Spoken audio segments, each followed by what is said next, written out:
So you would like to increase your aura. Now, a lot of people at the moment are talking about aura. And if you're unfamiliar what this is, the first step is understanding what you're trying to achieve. I always like to reverse engineer things. And in order to increase your aura, you first need to understand what exactly it is.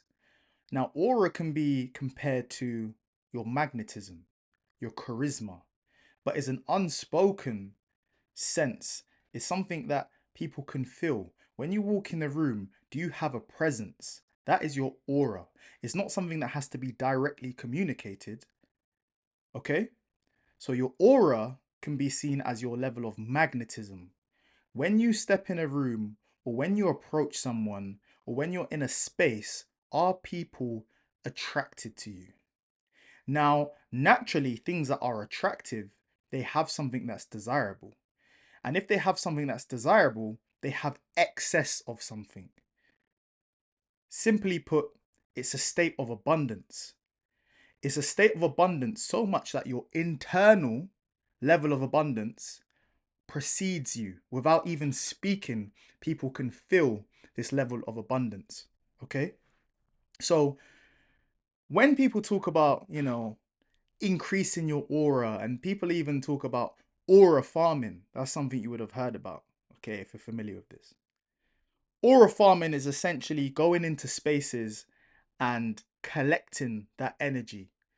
If you're someone that has presence, going into public places and bearing fruit the abundance that you've got.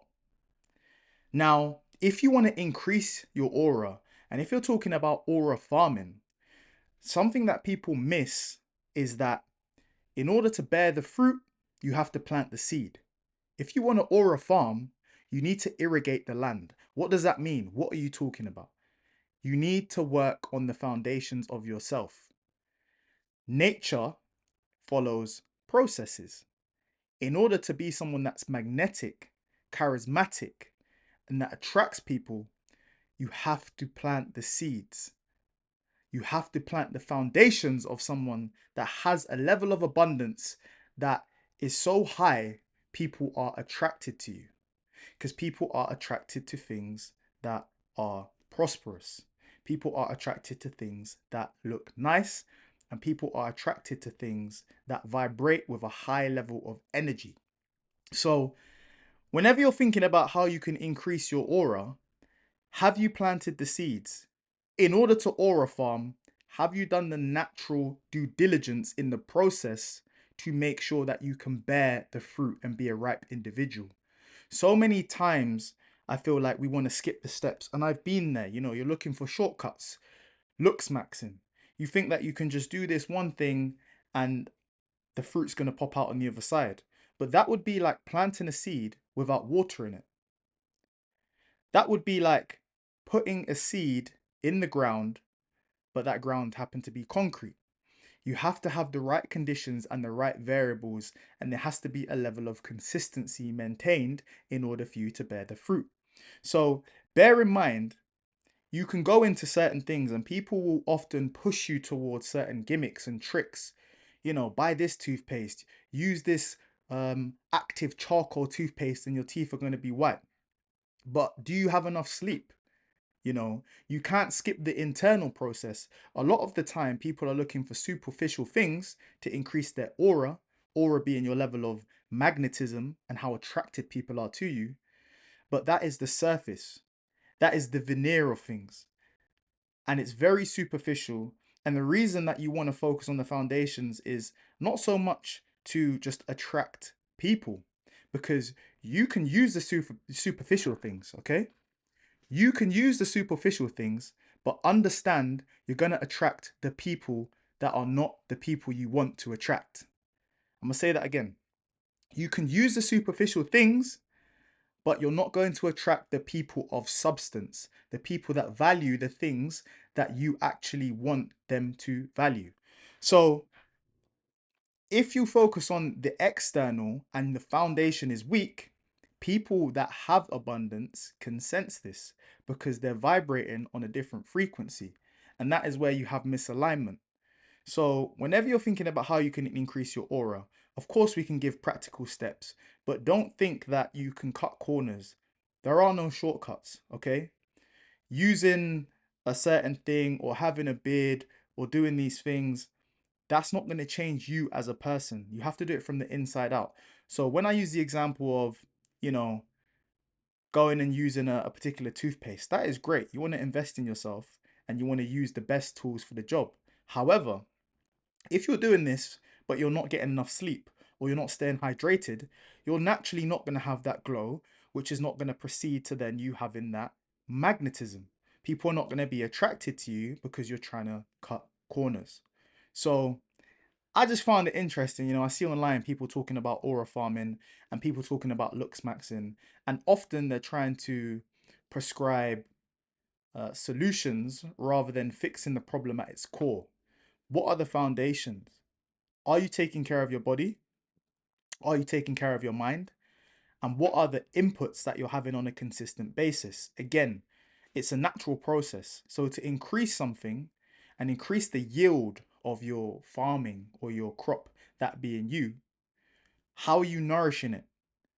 And not just how are you nourishing it, how are you doing this on a consistent basis? And I like to use analogies because it allows people to think of things in an abstract way. So if I was to say, cool, you need to grow some crops, you've got land, you've got plenty of land, that being your body, you've got a good foundation, good starting point.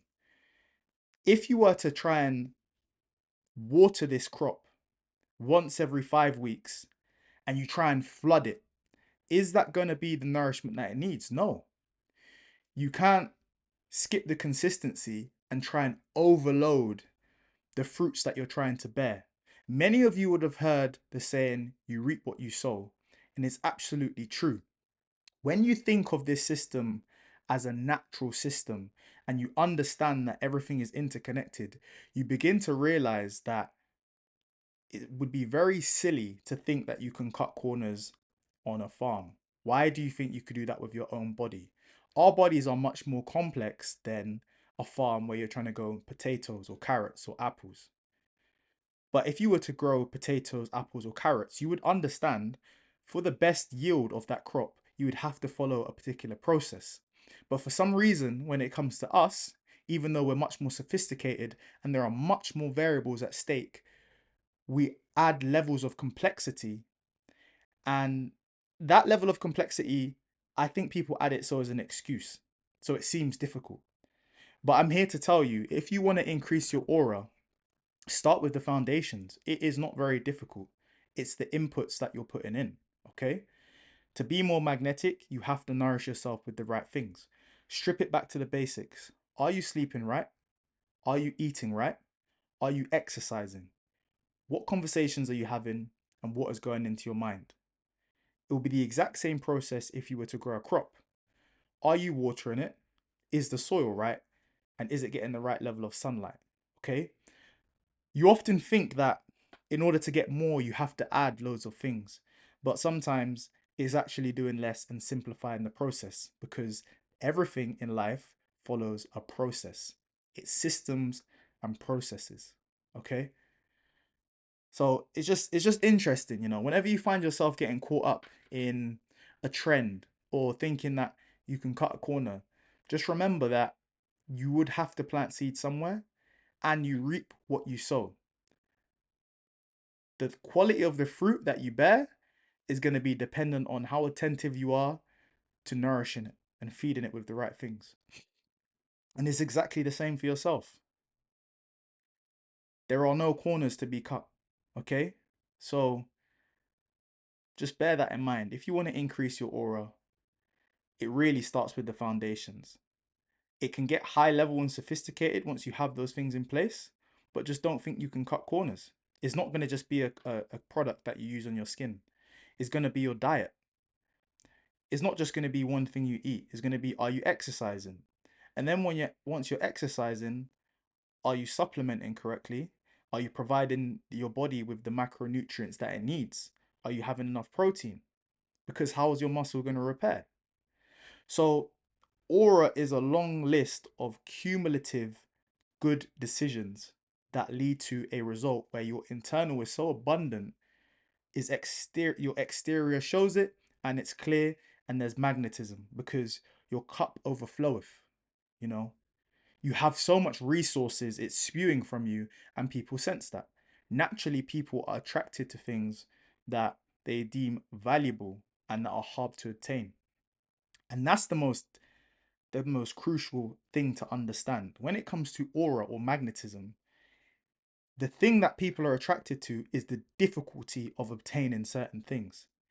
It's not like you just pop out and you have this aura. It's the consistency that whatever you have isn't easy and it's rare.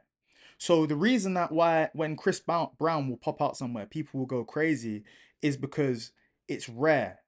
He's a unique individual placed into a system where everyone's pretty much the same. And as you already know, value and something's scarcity, it directly attributes to its value, essentially. Okay? So bear that in mind. You want to make yourself a rare individual. How do you make yourself a rare individual? By doing things that not everyone else is doing. So by the time you see a trend, by the time it gets to a certain point, it's probably too late because too many other people would have implemented it. And that doesn't mean to say there's not best practices for certain things, but it's just to say, be aware if someone's making something look too good to be true, it probably is. Follow the simple processes, put in the work, consistency compounds, and you will bear the most phenomenal fruit. And that fruit will be you. And when it's time to, harvest that crop, you're going to get the return and you can give that to other people. So you grow the fruit and then you can give other people seeds to plant their own fruit. And that is the highest level of abundance of all of this. When we're talking about aura farming, okay, you can get to the level where other people are gaining value from you, the seeds that you're giving out, whether that be dropping gems, knowledge, information. And it's to the point where you're so abundant in resources, them taking from you isn't taking away any of your power, but they have the knowledge and information to then cultivate their own and develop their own. And all that is you living in an example, living in a way where someone would want to emulate what you're doing. And then the process continues. And you see this in nature. You see this with some particular plants that get blown into the wind and their seeds are then planted. It doesn't take away everything from the main plant. It dissipates it and it spreads it. And then the process continues. So it could be simply deduced to it all starts within yourself. Don't cut corners. You reap what you sow.